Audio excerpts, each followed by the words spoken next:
Boss Malayalam season 7 ആവേശകരമായി മുന്നേറുന്ന സാഹചര്യത്തിൽ കഴിഞ്ഞ ആഴ്ചയായിരുന്നു വൈൽഡ് കാർഡ് എൻട്രികൾ ബിഗ് ബോസ് വീട്ടിനകത്തേക്ക് എത്തിയത്.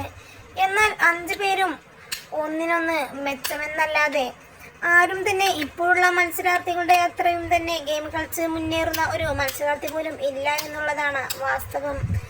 എന്തു തന്നെയായാലും 5 പേരും ഒന്നിനും കൊള്ളില്ല എന്നുള്ളതാണ് വാസ്തവം. അതിൽ ചീപ്പ് ഗെയിം കളിക്കുന്നത് മസ്താനി, ലക്ഷ്മി ഇവരും തന്നെയാണ്. കഴിഞ്ഞ ദിവസം മോനിലിനെതിരെ നടത്തിയ വ്യാജ ആരോപണവും സോഷ്യൽ മീഡിയയിൽ ഇപ്പോൾ കത്തിക്കയറി നിൽക്കുന്ന സാഹചര്യത്തിൽ ഇപ്പോഴിതാ ഈ ആഴ്ചയിലെ വോട്ടിംഗ് ലിസ്റ്റിൽ ഏറ്റവും പിറകിലായിരിക്കുന്നത് മസ്താനി, സാബുമാൻ, പ്രവീൺ എന്നിവരാണ്. എന്തായാലും മസ്താനി പുറത്താവാനാണ് എല്ലാവരും കടന്ന് പ്രയത്നിക്കുന്നത്. എന്തായാലും മസ്താനി ബിഗ് ബോസ് വീട്ടിൽ നിന്ന് ഈ ആഴ്ച പുറത്താകുമോ ഇല്ലയോ എന്നുള്ളതെല്ലാം തന്നെ കണ്ടു തന്നെ അറിയാം. ഈ വീക്കെൻഡ് നാളെ ലാലേട്ടൻ ആരൊക്കെ പൊരിക്കുമെന്നുള്ളതും കണ്ടറിയാം.